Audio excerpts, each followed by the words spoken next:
My name is Christopher Clement. I'm a PhD student here at UVM and at the Gun Institute. And I'm here to introduce you to our first keynote speaker, a man whose reputation precedes him in many circles, Chris Martenson. But before I introduce Chris, I thought I would share with you some of the circumstances that led me to be here today to introduce this man. So, not long ago, I called myself an economist. I was working at a large environmental and planning consultancy in San Francisco. I thought pretty highly of myself and what I did. Over time, though, I became increasingly aware how utterly misrepresentative my work was of the underlying dynamics in the economics, environmental, and spheres in which I was analyzing and working. And I reached a real crisis of consciousness in a lot of ways. And in reaching this crisis, I decided abruptly to resign my position, and I left on a hiatus to search for some answers, to search for a different lens to understand this world that I really felt was on the brink. That search led me here at UVM, but that search also led me to Chris. And so it's a particular pleasure to me to have the opportunity to introduce him because he was part of my process of getting here. So I was initially introduced to his video seminar and his book that many of you are probably aware of, The Crash Course. Devoured its content and found its clarity and prescience a real welcome relief, especially in light of the real confused and dogmatic rhetoric I encountered in many different spheres. I was really impressed with his ability to disentangle and cogently discuss real complex issues from our debt-based money system to how to invest amid tremendous uncertainty to what we do in our economy and in our decisions politically with our dwindling net energy reserves. So, with that introduction, I actually had the pleasure of spending a weekend at a yoga retreat center called Kapalo in western Massachusetts with Chris and his wife for a retreat that dealt in many respects on the extension of a lot of the perspectives I think that we are receiving and are learning about today into emotional, physical, and financial resilience. So today, I will present to you a man that's not only become a sage thinker, in my perspective, on many issues as part of biophysical economics, but also a man who's profoundly reconfigured his own life in response to his own crisis of consciousness. So Chris, whose remarkable path has carried him from the halls of the Ivory Tower for his doctoral and postdoctoral work in neurotoxicology at Duke University and his MBA at Cornell, to the halls of the executive ranks of a Fortune 300 company. Now happily resides in a small homestead with his wife and children in western Massachusetts. He casts a broad net with his current endeavors, yet he may most succinctly be described as an economic researcher and futurist specializing in energy and resource depletion. He broadcasts his message through his web platform that some of you may be aware of, peakprosperity.com. Though he publishes and speaks in a wide array of other venues as well. The power and timeliness of his thoughtful explorations is evidenced through the increasingly large and diverse audiences that he attracts, which now includes institutions such as the UN, the UK House of Commons, and various US state congresses. An experience I believe he's going to be sharing with us today. So if the links that we had to go to secure his participation are any indication that he is a man in high demand, which I think is a very hopeful harbinger that the insights and perspectives that biophysical economics can offer us are finding a wider audience and gaining traction in the broader world. So please join me in welcoming Chris Martenson. Well, I was wondering what could I possibly talk about to this crowd, because you already know just about everything I could possibly say that has anything to do with data about where our world is and where it's going. I am, if anything, just a translator. And maybe I should take the word just off of that. I'm actually pretty good at translating. And so I realized the best thing I could possibly offer here would be a description of how it is I've managed to do what I do, which is get to talk to people about material that is absolutely difficult and challenging. If I could get the slides up, that would be great. So as recently as maybe 4 years ago, I was under the entirely erroneous perception that I was in the business of sharing important information. I was frustrated, my audiences were frustrated. If they were there at all, they were small. And I learned through the school of hard knocks that I was actually in a very different business. I was in the business of challenging beliefs. Now, you use information to do that, but it's a very different business than the one I thought I was in, because I'm a scientist and I'm a numbers guy. And through it all, I realized I had to figure out how to communicate this material. So what I'm going to do then, I thought, is walk through these slides to help share with you how it is I went about figuring out how to communicate what I do. And the story starts here. The crash course is this 20-chapter online video representation that I put up. I have good luck in life, so one of my good luck timings was it was completed in October of 2008, about a week and a half before the markets crashed, and we got this huge flood of traffic. In its first year on my website, it was seen 1.5 million times, but across the whole web, it was seen, I don't know, 4 or 5 million times. It's now translated into 12 languages by volunteers, and it's no small task. This is 3.5 hours of material. It takes about 1,100 to 1,200 hours to translate, so that people have done that says something. But this should have been a complete disaster. This is a marketing failure. This is me talking over charts. It's PowerPoint. It's a 3.5-hour PowerPoint. You can't do worse than that. And it took off. And so the question is, why did it take off? It's because before I put it together, I'd learned some really important things about how to structure the material. It's now a book. There's DVDs. There's lots of ways people can interact with it. And these two pieces we gave away for free. I decided this was really important information that I really needed to get out there into the world. So here's some very important framing. On my website, this is my mission. I'm trying to create a world worth inheriting. Right? Who's against that? This is an important framing question. What I do is I connect 3 E's together because I believe we can't look at any one E in isolation anymore. The first E I talk about is the economy. And the reason I talk about the economy is because this is a nonpartisan, fully egalitarian conversation. Everybody cares about their pocketbook and their economic future. My true, deeper concern actually lies over here, maybe in the energy sphere or maybe in the environmental sphere, but I start here. And in truth, if we don't have a functioning economy, we're not going to be able to realize any of the high-tech dreams. We're not going to drive carbon fiber, fuel cell cars if we don't have the energy to produce them and the complicated economy to run them. And if we don't have an ecology to support all of this, we don't have anything at all. So all 3 have to be looked at together in one spot now. And that's what the crash course does. I'm not going to go through it in any detail here. It's available online. There's all sorts of presentation materials available. And the rough summary is this. This is a chart of debt. The red is Federal Reserve data. The light blue line is a perfect, idealized, exponential mathematical curve fit, and it's got an R squared of 0.99. We've been living in a perfectly exponential debt system. So when I only have 5 minutes and I am talking to people who are in finance, or they happen to be a wealthy family, or I'm talking to a pension or an endowment, I say, if I only have 5 minutes, I say, give me this one chart, because all I'm going to do is give you a gut check. These little blue upside-down pyramids, every one of those represents a doubling. We started with 1.5 trillion in debt, and 5 doublings later, we end up at 52 trillion in debt. So that means that we had 5 complete doublings of debt in 4 decades. If you think the next 4 decades, or even the next decade, or the next 2 decades are going to look anything like the past 4 decades, all we need is some more doublings. That means we have to go from 52 to 104 trillion in debt in the next decade. How likely is that? Well, let's consider the entire US mortgage debt market is only 10 trillion, so I guess we need 5 new real estate markets. Or what?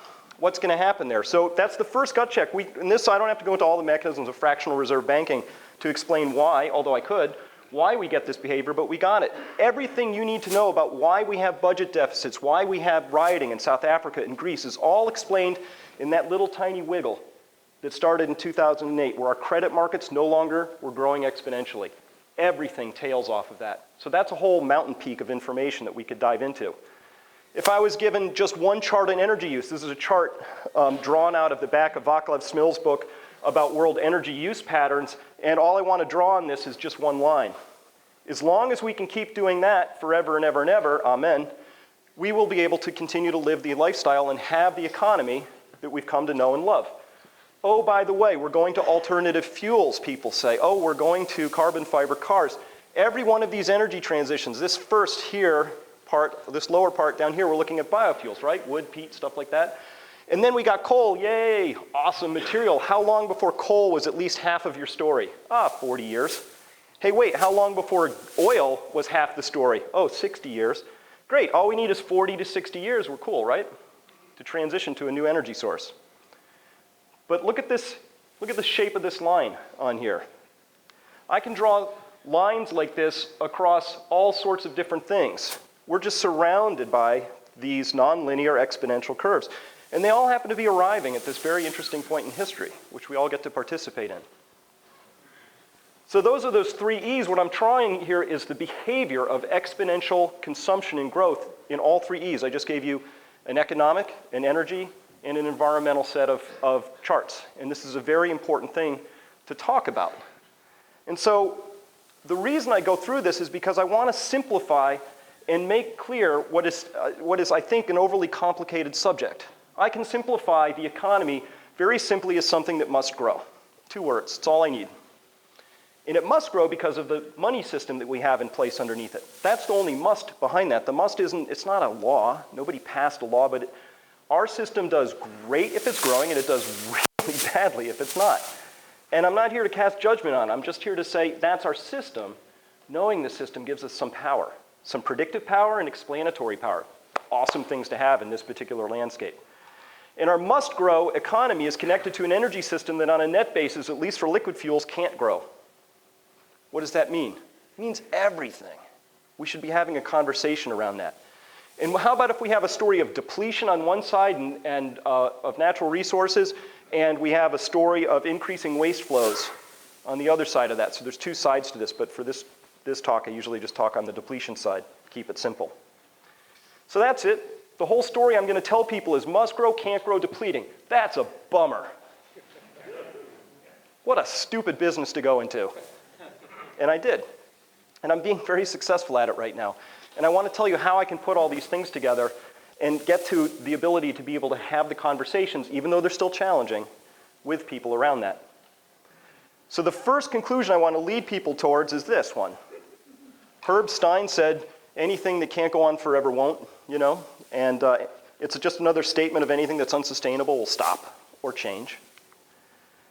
Everybody in this room and everything you're studying, you're absolutely right. With the dollars on your left is a marker representation for our style of economy, and a physical planet on the other side, you're absolutely right. You have some of the most important information that needs to be communicated. And we're getting to the desperate stage in this. And it's not you alone.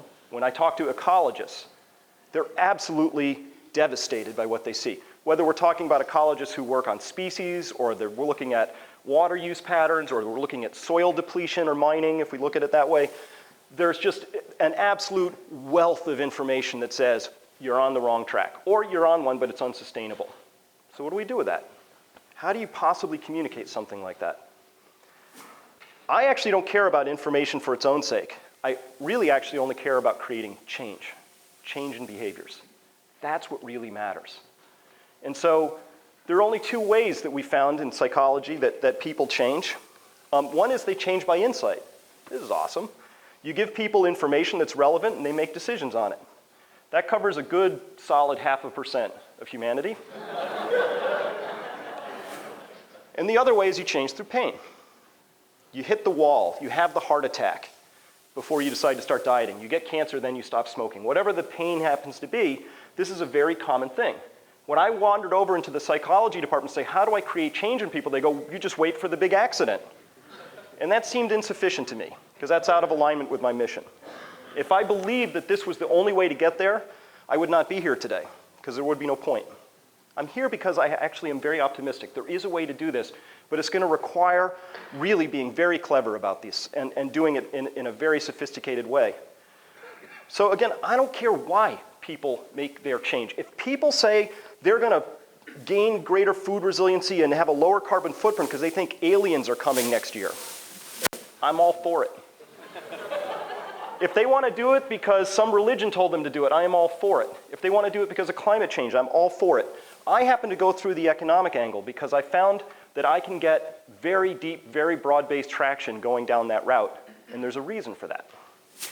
So I wandered into the field of behavioral economics, which I think is one of the truly scientifically based practices right now. Had opportunities to talk with Dan Ariely, got a lot out of this book called Predictably Irrational.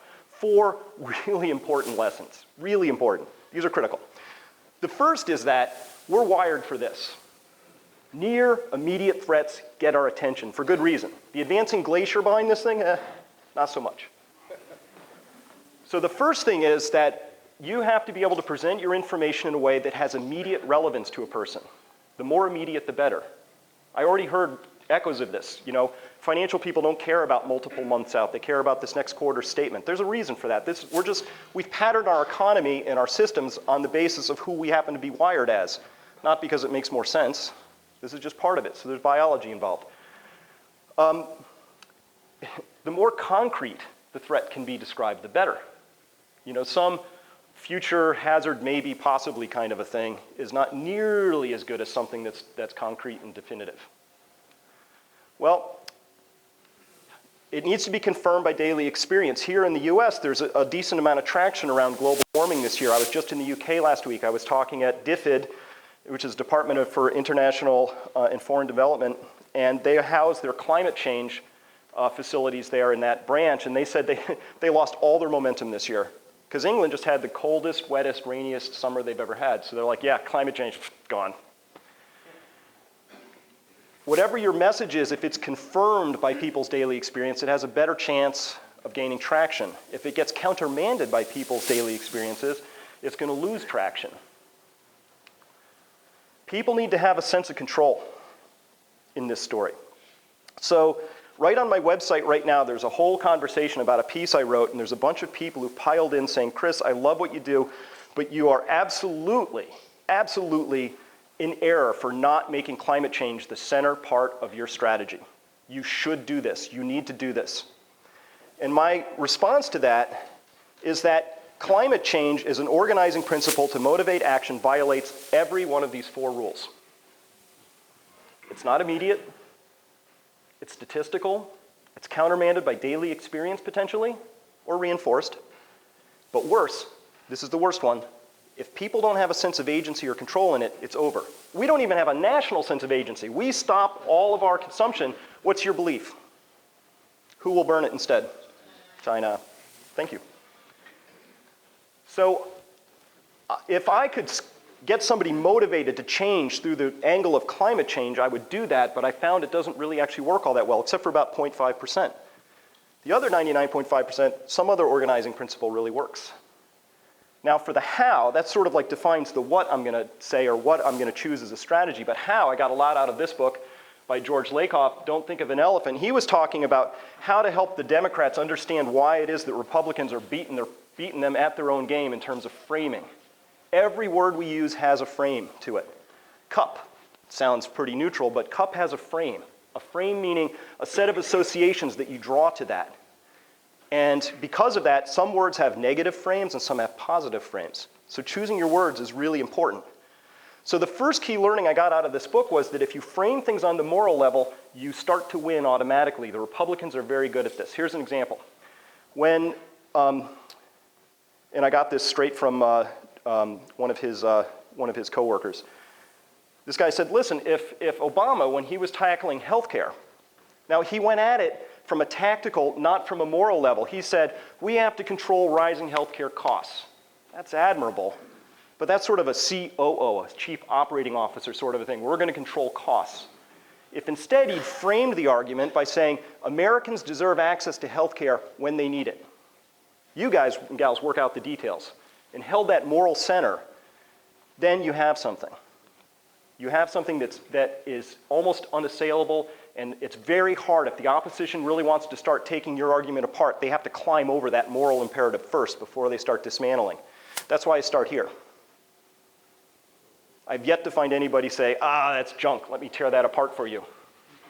They can disagree with how I'm going about it, that's all fine, but the first thing they can't do is come in and assault my fortress on the basis of what I say is my highest. And I actually believe this. This isn't marketing gimmicks. I'm telling you that it took a while for me to boil down what I was doing and why I was doing it so that I could understand what the moral imperative was. And it took me a few years to find this. And I may refine it further, but this is where I've gotten to. Another piece on how. You got to make it personal. Has to be personal. And we're talking about a lot of big impersonal things. So how many people here have seen the crash course? All right. So I'm just going to run through a quick example of this and that you've seen. And so if you've seen this, just keep quiet or sit through it one more time. And then I'm going to show you how I make it personal. And so the idea is that we have this extraordinarily impersonal thing, exponential growth. How do you teach this? Math teachers are like, oh, this is hard, Albert Bartlett, the master of teaching this, says the greatest shortcoming of the human race is the inability to understand the exponential function. So how do you teach this? How do you communicate this? Well, you all know what that is. It's anything you chart that's exponential creates a hockey stick chart of some form, right? It's just something growing by some percentage over time, 0.25% per year, 50% per minute, doesn't matter. And you get this chart. So here's a thought experiment that I use to help make it personal for people so that we can embody a difficult concept. And it's around this thought experiment, which works like this. This is a magic eyedropper, and it's magic because the drop of water that comes out of it every minute is going to double. So after 1 minute, you have 2 drops, and after 2 minutes, you have 4 drops. And after 6 minutes, you can fill a thimble up. All right? So if you've got a sense of that, what we're going to do is we're going to ruin a stadium, so I've picked this one, because I'm from Massachusetts. And I get to do 2 things. I'm going to make this park watertight, and I'm going to handcuff each of you to the highest row of bleacher seats. We're going to start at 12 o'clock tomorrow. There it is, 12 o'clock. I've walked down onto the pitcher's mound, and I've put a drop so impossibly small down you can't even see it. It's 12 o'clock. It starts doubling every minute. How long do you have to escape from your handcuffs? For people who haven't seen it, just think of a number. Shout it out if you dare. 40 minutes. 40 minutes? 1 1 hour. hour? 3 hours? Okay, we start at 12 o'clock tomorrow. You have until 12:50 to escape. Okay, so if anybody's skeptical and thinking, Chris looks like a really, really bad estimator. He's underestimated the volume of that park by 100%. Maybe I did. You get to think 12:51. If that helps you. That wasn't the important question. This is the important question. At what time is that park still 97% empty space, and how many of you realize the seriousness of your predicament? 1 minute or 1 second? 12:40. Very good. 45 minutes, nothing's happening. The infield goes up to about my knees. 5 more minutes, it's over. All of human history to get to 3 billion people. 40 years for the next 3 billion. Now this is important because we're not wired to understand exponentials. We're just not. A more tangible physical example might be if I gave you 2 erasers and said I'm going to score you based on how well and evenly you can bring them together, you're going to get a really high score. Oh, surprise, I'm going to replace these with 2 neodymium magnets, and we're going to score you again, and this is going to happen. And I'll give you 100 shots at that, and your brain and your neurons and your musculature will not be able to solve that equation. It's going to be really hard because the magnets pull together exponentially. So it's a really hard thing for us to understand, but yet we have to, because this is our stadium, and we're increasing all those exponential charts I showed you before. The only one that has no limit on it is the debt one, because you can add zeros to your heart's content. But everything else has a limit. Everything else has a volume that we have to work with. And that was a real chart I started with. It is population, and I care a lot about it. Green is history, red are UN projections going forward to get us to 2050. And it only matters if we think there's some fixed volume to this, if there is a stadium volume that we have to think about. So it's very important. Oil, this is not a linear chart either. This is consumption and production are the same because you pull it, you have to burn it. It matters if and only if you think there's some sort of a fixed volume to your stadium, which there is, of course. And I put these other ones up before. We are surrounded by exponential charts. So there's a really sort of an esoteric sort of a thing. Really, we're going to talk about exponentials. Why is that important? Well, key concept, listen, we're surrounded by them, so A, that's the world you live in. One way to make it personal is to say, hey, who shares with me the observation or assessment that things are happening faster and faster? You're right, they are. The amplitude and the frequency of all kinds of things are increasing. It's exactly what you would predict if you had multiple converging exponentials coming together. That's the world we live in. The really key thing is that exponentials speed up at the end. This is really important. Now, how do you make that even more personal? Like this. I have a prediction. It means events are going to unfold rapidly when they do. And it leads me to my own personal motto, which is that I'd rather be a year early than a day late. I go through this as a means of explaining to people who are on the fence or otherwise thinking that they have lots of time, when would be a good time to maybe invest in solar panels or start to think about how I'm going to orient my lifestyle so that my work, play, eating, and other activities are co-localized. How can I be resilient against potentially exponentially rising energy prices? The answer is, now's a good time to start. Now would be nice. My own personal example is, yes, once upon a time I was living in a house that looked a lot like this, and I drove a boat that did look exactly like that. I had that boat, not that picture of that boat, but that boat. And then what happened is I started digging around and I fell into this rabbit hole of data. And when I emerged, I lived in a much smaller house. I had quit my corporate vice president job. I started growing some of my own food. I now have a kayak which has 2 paddles instead of 2 engines. I changed all kinds of things, how we educate our children. My wife and I went into who our community is. Everything changed. Everything. And I offer that up not as saying, do what I did, but having a personal example of how you're going to connect these big, giant ideas you have into concrete actions. Any stories you can come up with are incredibly important. People need to see that connection. Otherwise, it's an idea floating around out there. So what did I do? When I looked at all of these colliding exponentials, I said, wow, there's 4 things that maybe everybody should think about doing. The first is just get out of debt. I mean, for starters, if you're paying more in interest on your debt than you can earn in the markets reasonably safely, then it's a good idea not to have that debt if that's at all possible.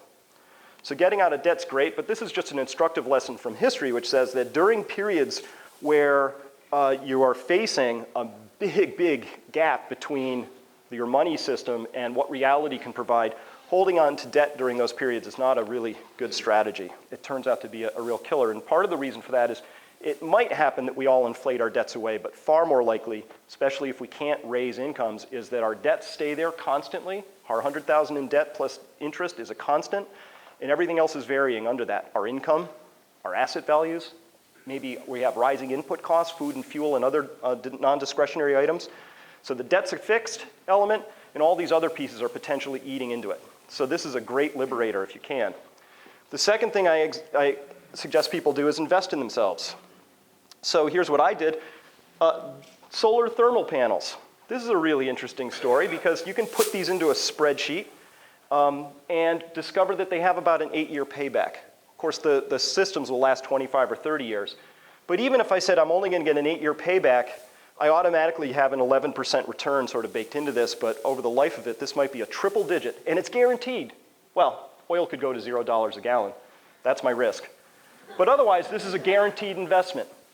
So here what I'm trying to do in this story is I'm reframing. People say, what do I do with my investments? Thinking what you do is you take your money and you send it to Wall Street and you cross your fingers and close your eyes. We can invest in ourselves and get returns that are identifiable, risk-free. Why aren't we doing this? If you care about, this is where the story part comes in, the narrative. There's something really interesting in our narrative. If you care about carbon in the atmosphere, jobs, local jobs, if you care about maybe national security, maybe 6 other dimensions, we shouldn't be using hydrocarbons to heat water when we can use the sun. The sun does a great job heating stuff up. Slightly less good at making electrons, but it's awesome at heating stuff up. Why aren't we doing that? Like before we go out and discover the next carbon fiber nano car, whatever, why aren't we doing stuff that's 1970s and it makes sense on every dimension we can add it up? Only one reason I can think of, we're playing the wrong story in our heads. Something collectively, nationally, there's something that's not quite right about our collective story. Yeah, I've got some solar panels as well. Yeah, I've got a wood stove. These are ways of saying I'm increasing my resilience, meaning that I have multiple ways to heat and light my house, so I'm not relying on any one system anymore.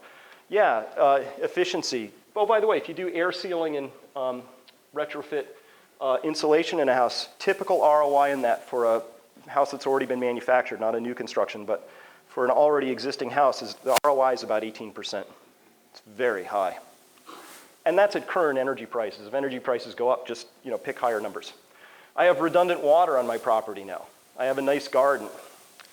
And I store food. and I've planted berry bushes, and we've got chickens, and we store other food. Is any of this sufficient? Like you said, Chris, are you doing that so that in case food runs out someday, you'll be able to live? And the answer is no. I'm doing this because what I've discovered in my life that if I know something and my actions aren't in alignment with that, anxiety lives in that gap for me. That's where fear comes in. I do this because this makes me feel better. I sleep good, I eat better, I live in a warmer, toastier house, and I'm saving money. Why would I not do that? And yet, people still won't do it because underneath it all, there's something lurking in the story that's even more uncomfortable than saving money, eating better, and being more resilient to shocks that might come. I ask people to buy gold, maybe silver too. Those are two separate words for me. One's a monetary metal, the other's a valuable, irreplaceable industrial commodity that's running out. So I have different reasons why I store both of those, but this is something you might do. And then the last thing would be, you still have money left over? Geez, have it managed safely. If MF Global taught you anything, or maybe Bernie Madoff, or Peregrine Financial, or any of the rest of it, not knowing who or where the derivative accidents might lie in a system that's got nearly $1 quadrillion of derivatives layered on it, make sure you know who's running your money and that they're doing it well. So one thing I like to do then is to make even the most complex of ideas as simple as possible. I've found over time that it's not possible to oversimplify things for the average consumer, which would be your typical politician. So one way to do that, so for instance, I note that our economy, it's a complex system. Well, what do we know about, what do you mean complex system?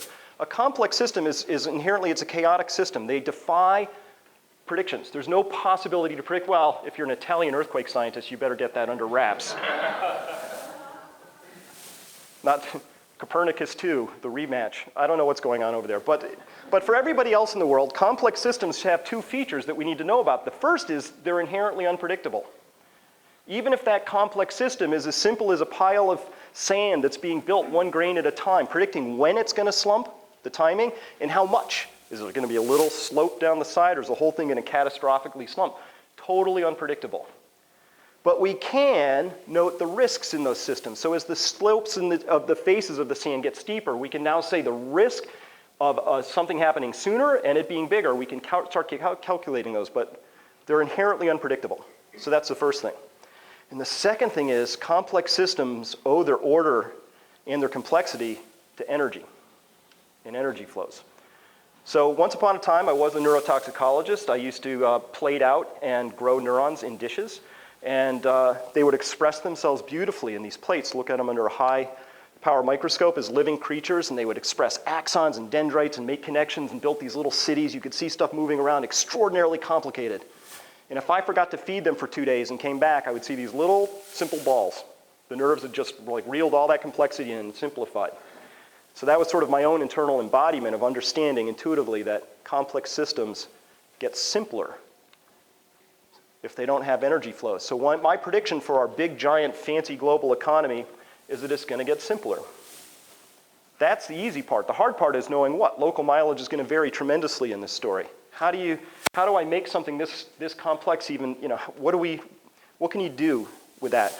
Well, the prediction I would make off of that is that black swans now, first of all, they're just the rule. Black swans being Nassim Taleb's description of what happens in financial markets when the unexpected happens. And he used the term black swan because in England, until for the longest period of time, swans were white. That's it. Everybody knows that. And then eventually a black swan came over, was imported from Australia, and now all of a sudden you have to take on the idea that these things are possible. Fukushima wasn't really possible till it happened. Now we're like, oh yeah, that can happen, right? Deepwater Horizon. These are all connected. This is just what happens when you grow an increasingly complex society. Black swans become part of the rule, not the exception. You have to start to expect them. And then you plant the seed around that idea. And for me, the idea that when something is simpler, just like with the axons and the dendrites in those plated neurons I was telling you about, doesn't just all of a sudden get simpler, it reels in from the edges. So I would predict if we are having a complex system and it is being starved for energy, whatever that fuel source happens to be, whether that's debt, physical energy that expresses through the debt markets, anything, we're going to expect that we're going to see this progress from the outside in. We're going to see Greece go, and Ireland grow, and Spain, and the weaker elements go before we see the center of the story give way. And so what I do with this is I advise people, corporations and whoever, that what you want to do with this idea from the outside in is you don't keep your eye on the whole picture, you keep your eye on the weaker elements of the picture. So on my personal tracking screen, I don't have all the financial stocks, I have the ones I judge to be the weakest. They're going to go first and give me some warning that something's about to happen. But I'm watching the weaker countries. As well, in this country, we already have record numbers of people on food stamps in this nation. At the same time, we're trying to spin a story that we're recovering and the economy is actually still growing. One of these two things is not right in this story. And the explanation for that, to me, is that the edges of our society happen to be the poorer elements, and they're going to be experiencing the first waves of this loss of energy as it ripples through the system, however we want to express that. So I would submit that you're actually not in the business of sharing information so much as you are in the business of challenging beliefs. Now, what do I mean by belief? I'm not talking religious beliefs. A belief is an idea that we hold to be true. Beliefs are devilishly tricky because they go out and assemble for themselves and gather information that confirms their status and tends to reject stuff that doesn't serve it. Beliefs are tricky that way. Here's how I know I'm in a discussion with somebody and we're talking about beliefs, not opinions, which are just sort of a collection of facts or facts themselves. Emotions become involved. That's how I know I'm in belief-oriented territory. Anger, irritation, hostility, sadness, something crops up. And so that means we're in belief territory. And so it used to be that when I would try and share a lot of information with people and they would start to get agitated, it would make me try a little harder. And we would both end up getting agitated and upset. And I've now since learned that when I'm up against beliefs, so if I say, hey, let me show you some stuff, and beliefs come into play, I back away from the discussion immediately. Or I try and find out what the underlying belief is and get to that.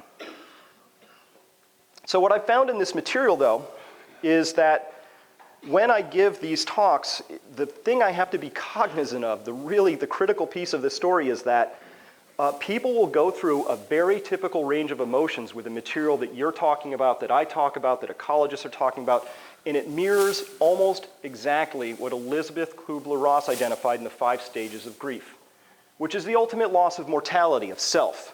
That sense of loss triggers this fairly typical emotional response.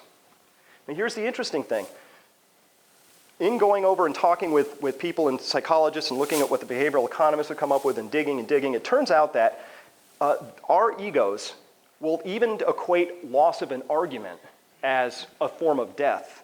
And so any story which involves loss, automatically you are up against the deepest, most deeply rooted thing that we fear most. And so it tends to trigger these series of emotions. So being aware of them is important. By the way, I've been through all of these. In those 6 stages, starts with denial, right? There's all sorts of reasons we might be in denial. And oh, by the way, I talk about the economy, energy, and the environment. It's entirely possible for somebody to be in denial about energy, but not be in some other emotional state with the environment or in some other state with energy. So these are just 6 typical stages, and they typically go in this order. So people are in denial, either active denial, can't hear about this, don't want to hear about this. Statements of denial sound like, if what you're talking about was true, I would have heard about it from somebody besides you. They'll figure something out. Don't worry about it. Something that just basically says, I don't want to look at that right now. After denial comes anger. Boy, was I angry when I found out how the money system operated. Wow, ask my wife. That was unpleasant for her, I think. How do you go all the way through an MBA program? They teach you how to compete for money, but never how it's made. You could teach it to any 5th grader. It's mysterious, that thing. So anyway, after anger, and anger has 2 states to it. It has a motivating force. So I got a lot of the crash course built on this anger energy, which was good. It has a demotivating side as well. I now know when people are slipping from one to the other, and an important avenue to avoid, one of the things you'll never find in my writing, is creating a sense of victim-victimizer. These evil corporations are. Those bad banksters are. I may hold those views, but I never surface them because once the victim-victimizer mindset is erased, all of a sudden people go into what I call the cul-de-sac of anger from which no action ever happens. So it has 2 components. It has a gift and it has a shadow, if you will. And that's equally true of bargaining. You know, I have a whole basement full of bargaining purchases. I showed you some of them. A Prius is a bargaining purchase. If I buy this, then ... Bad things will be averted. I won't have to change my behavior, something. But again, bargaining has a motivating force because it got me to do a lot of good things, which needed to be done, so that's great. And I think it has an unhealthy side, which you can get stuck in. And so the trick is knowing which is which. Fear is an additional stage to Kubler-Ross's that I've sort of tucked in here. And by the way, this could be inserted anywhere along the way. But people have legitimate fears that get raised by this material.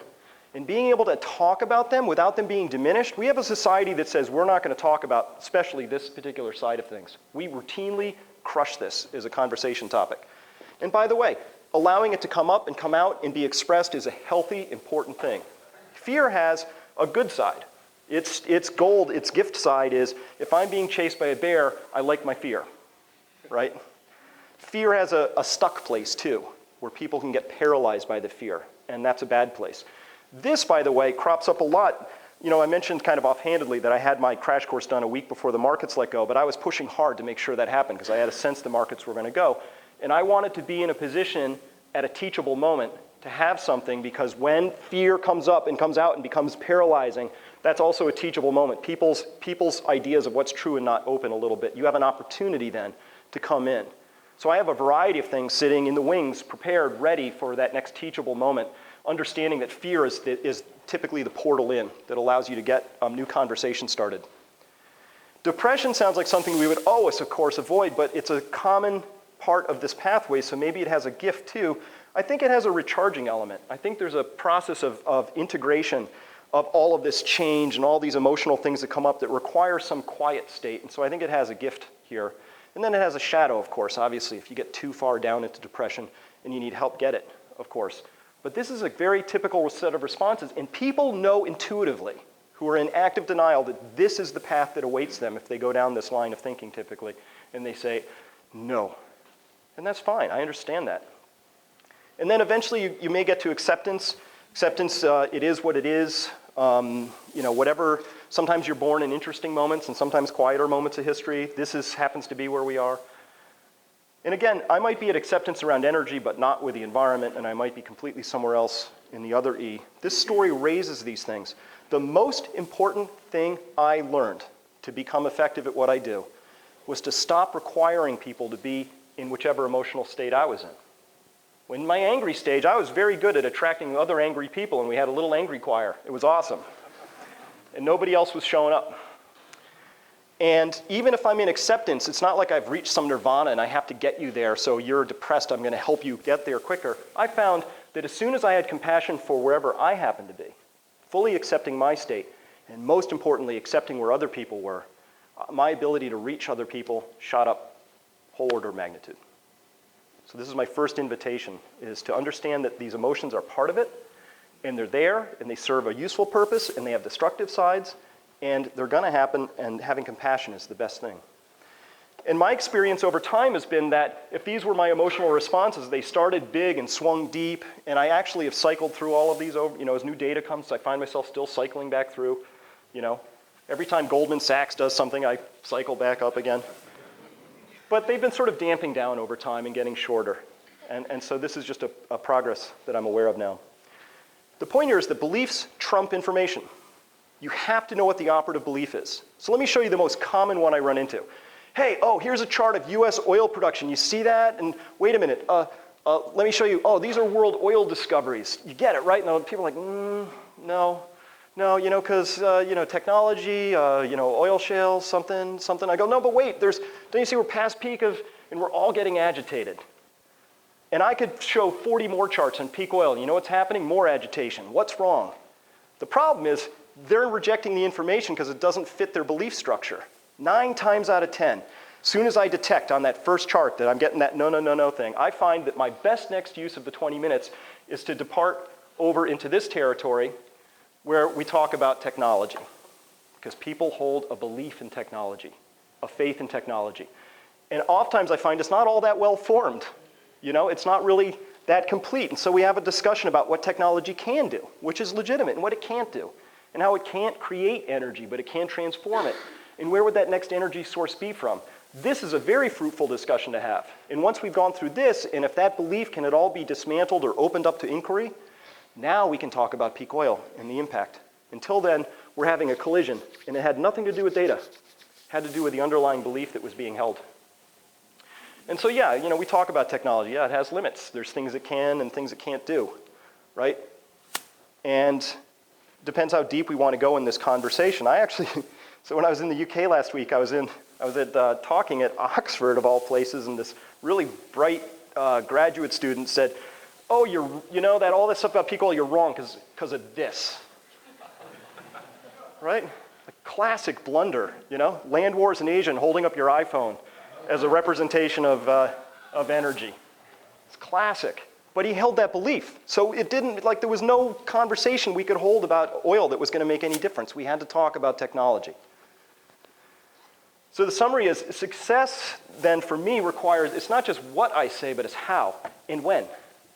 And when, the sequencing, the ordering. So if you look at the crash course now as a 20-chapter beast that's out there on the internet, you'll note that if you watch, I mapped the belief structures very carefully as best I knew them, and I started with the easy ones first. I start with money. People hold deep-seated beliefs about their own relationship to money, but not about how it's made, because many cases they didn't know. So once I teach them something they didn't know about that, I have that first gain, and I go towards the end. The last 3 chapters are the doozies, right? I have the environment in there, where there's all this emotional framing and baggage weight around that. Faith and authority is something I bang on really hard back there, and technology and relates to energy and things like that. And those big pieces are back there. So go from easy to, organize it that way. Anytime you can, you make the things personal. They got to be relevant, actionable.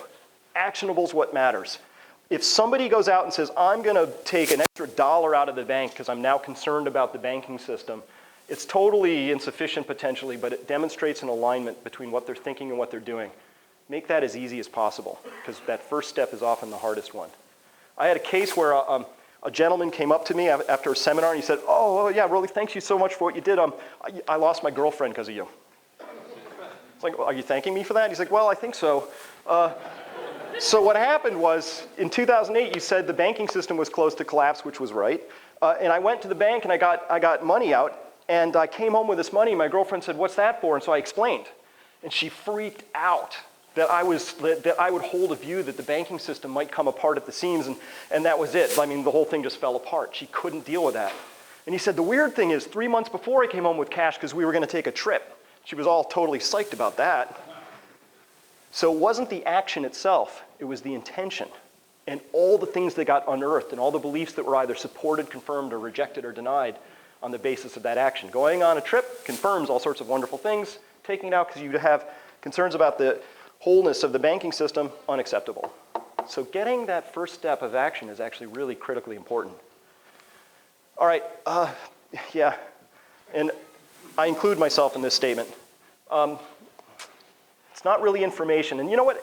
This whole talk actually would be suitable for sales, advertising, political campaigns. It's all the same. It's all the same.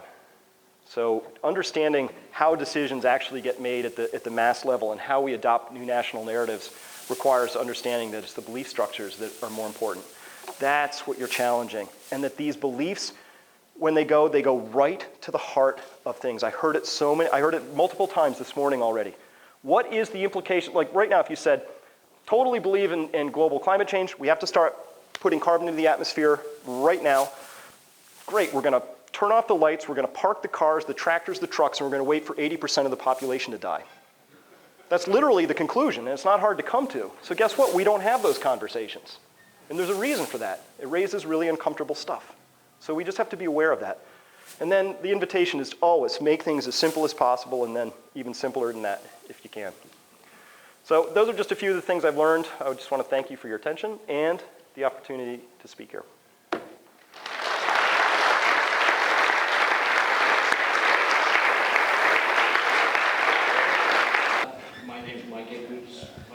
Going back to all the good things you did for yourself, the solar panels, all those things, many of these cost money. What do you do about the people who can't afford all this kind of thing? They can't afford to downsize or do these special things. What do you do about all the people who can't afford all these wonderful things? Great question. Very simple. There's a very good answer to this, and a large part of this story we think about in terms of what do we need to get. So it's an inquisitive story still, right? And it says, oh, I guess I need solar panels, all these things. There's another side that says, what can we do without? Now, the most important part of the story, though, is that something everybody can do, regardless of whether they have no money or are fully in debt or have $1 billion, is that it's not going to be the economic crisis itself that's going to really hurt people. It's going to be their response to it. USSR devolves late 80s into Russia and the satellite states. In the next 8 years, 54% of everybody who died in Russia died because of alcohol-related reasons. Now, they have a drinking culture, but this is way off the charts. What happened was their narrative was, so somebody says, and this is almost all middle-aged and higher men, right, for the most part. Their story was, I'm a pipe fitter, I fit in, I'm providing, I'm protecting, that went away, their story broke. They still had government housing, they still had government food, but their sense of self broke. And that led to their response to the economic crisis, which led to their deaths. So we can live on a whole lot less stuff and do it really happily. That's part of my personal narrative. I cut my standard of living in half, doubled my quality of life. I can probably do it again. And so the idea is if somebody doesn't have money, the idea here is that if you have, it's understanding what your emotional response is going to be and how do we develop emotional resiliency is actually more important than financial resiliency in this story. Much more important. Thanks, Chris. A lot of your personal examples had to do with energy, food at your home, making those kinds of changes. I'm sure there's other changes as well. My question is really about, at the individual level, you can change that narrative. Here in Vermont, we actually have a strategy, an energy strategy and a food strategy that's multi-stakeholder across sort of government, private sector, NGOs, where we're really recognizing a plan to 2050 to be accountable more for living lightly, if you will, in energy and food.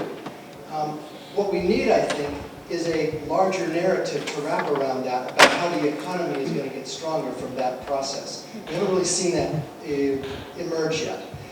Any thoughts on how to take more than a house or a neighborhood sort of system change impact? And we're ripe for that here in Vermont. How might we move that forward to a new economy view? Well, I think there's a lot of great work around that. Michael Schumann's work on local economies, I think, spells it out beautifully, which is the idea that what's true for you as an individual, if you're spending more than you're earning, you're getting poor. So anything you can do to stop the hemorrhaging, right? So food and fuel tend to be big hemorrhages for a lot of areas, particularly liquid fuels. In New England, we don't make any, so that's just a 100% loss for us at this point in time, which means we have to get that value from some other place. So to the extent to which you can take your food and your fuel and make those either reduce consumption or localize the production thereof, that's increasing wealth. What happens to that wealth next, who knows, but every single study I've seen shows that when you increase that sort of wealth within a region, that all sorts of magic happens. And it depends up to that region what they're going to do with it, with that stored capital that ends up accumulating there. They can do art centers, they can host Burning Man conferences, they can reindustrialize, it doesn't matter. It's kind of locally dependent, but the first step is to stop that process. And so there's a great example of a town in Austria that was just like, bottom of the heap kind of a place, really going nowhere, and they ended up becoming an energy generator for a variety of things, and now it's like a really popular place for people to go, because they said, we'll just create the energy, and then who knows what will happen next, but good things will come of that. So there's a little bit of a faith-based argument in this, but it's based on the common sense observation which says, simply squander less, and who knows what you can do with the savings off of that. Question regarding competing narratives. Madison Avenue's been doing this for a very long time, and they're very good at it. Everything from we're wired for immediate threats, they tell you why it's an immediate threat. They confirm for us our daily experiences, but their narrative is to sell something else. How do I choose among those competing narratives? How do you choose among the competing narratives? Well,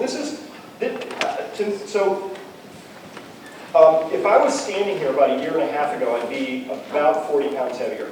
Jack was kind enough to know that when he saw me.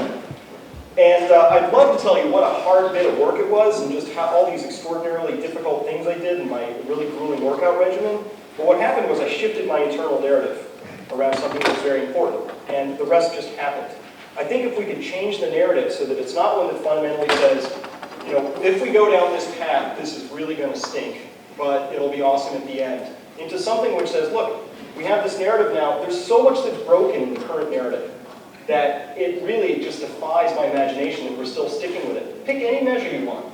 Rates of incarceration, obesity, childhood psychoactive drug use, violence in the workplace, livability indexes. I mean, the United States is, you know, we have this we're number one thing flashing over our heads, but it's just not true on a lot of dimensions that are quantitatively described, if not qualitatively. So this new narrative has to be something that people will organize around. And I note that when I talk to people who lived through World War II, they had to give up savings, rubber, tin, all kinds of stuff, right? But if you read accounts of the time, they didn't say we sacrificed or it was a time of scarcity because they had a vision that they were going towards. They said, we're going to defeat Nazis. So in some level, we have to come up with a narrative that fundamentally gets to that moral level. And what is that? I think there are enough people in the boomer generation who are now looking back and looking forward in time and saying, what's the legacy?